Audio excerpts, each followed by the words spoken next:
কোন মৃত মানুষের প্রশংসা করা 3 দিনের উপরে জায়েজ নেই। ভালো করে শোনেন, আমি বানিয়ে বলছি।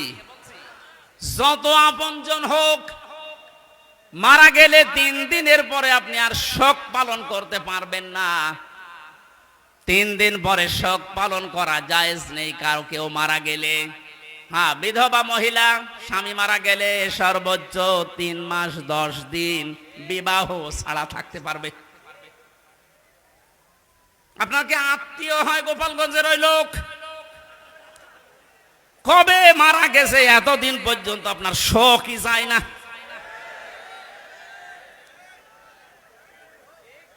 আপনাকে রাগ হয়ে গেল, তাহলে হাদিস কেটে বাদ দিয়ে দিন। আমি তো গোপন করলে আমার সমস্যা হবে, কিয়ামতে আমার জিহ্বা কেটে দেবে।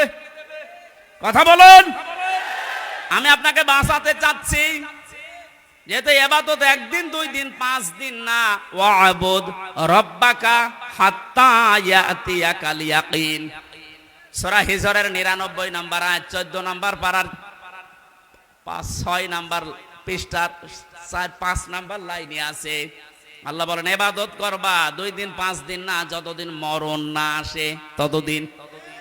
এটা যদি একটা ইবাদতের কথা বলছি, শোক পালন করা জায়েজ নেই 3 দিনের উপরে। এজন্য ইমাম হোসাইন মারা যাওয়ার পরে আজও যারা শোক পালন ছাড়েন না, আপনি ইসলামে নেই। এটা একটা বেদাত। এই কথা বলেন না কেন? আপনার মহব্বত ইমাম হোসাইনের প্রতি এত বেশি যে হাই হোসেন করে পিঠে চামড়া তুলে ফেলছেন। তো ওনার তো আর একটা ভাই ছিল হাসান, উনি মারা গেছে। পুরাটা বাটপারি এটা। ইমাম হোসাইনকে নিয়ে যদি এই মানুষগুলো আবেগ দেখি, এরা বাটপারের পর্যায়ে পড়ে। পৃথিবীতে ইমাম হোসাইনের পর আর কে এত দামি থাকতে পারে যে তার জন্য আপনাকে বছরে বছরে মাসে মাসে দিনে দিনে শোক পালন করা লাগবে? এটা ইসলাম না। ইসলামের ভেতরে নতুন করে আপনি এটা সংযোজন করেছেন, আপনি বেদাত পন্থী। নবীজি জানিয়েছেন, কেউ যদি বেদাত আরম্ভ করে, ইবাদত না অথচ ইবাদত মনে করে পালন করতে বলে, ওই লোকটাকে সালাম দেওয়া পর্যন্ত জায়েজ নেই। কত বড় কঠিন কথা দেখেছেন। যারা বেদাত আবিষ্কার করে তাদের সালাম দেওয়া জায়েজ নেই।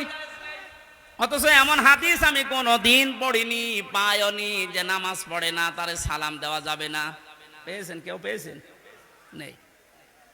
রোজা রাখে না তারে সালাম দেওয়া যাবে না, আমি পাইনি। কিন্তু ইসলামের ভেতরে নতুন করে কিছু ঢুকিয়ে কেউ যদি ওইটা ইসলাম মনে করে পালন করে, তারে সালাম দেওয়া জায়েজ নেই। আর এগুলো সব বেশি হয় এই 48,000 দরবারে। এই জন্য শিরিক যখন এই দেশ থেকে বিদায় নিচ্ছে, আল্লাহ রাব্বুল আলামিনের রহমত এ দেশে বৃষ্টির মতো নাজিল হবে ইনশাআল্লাহ। মাজার কেন্দ্রিক যদি ইসলাম হতো, এই পৃথিবীতে সর্বোত্তম মাজার হচ্ছে মুহাম্মদ রাসূলুল্লাহটা। ওখানে তো কাউকে আমি কোনোদিন টাকা দিতে, মোমবাতি দিতে, আগরবাতি দিতে দেখি না। কোন কারণে আপনি এখানে এই সমস্ত কাজ কারবার করেন? লা তাত্তাখিদুল কুবুর মাসাজিদা, কবরকে সেজদার জায়গা বানিও না। অথচ লালনের মাজারে যে দেখেন এখনো অনেকে সেজদায় পড়ে আছে। এইটাই আমি একদিন গিয়েছিলাম, কিভাবে শিরিক চলছে।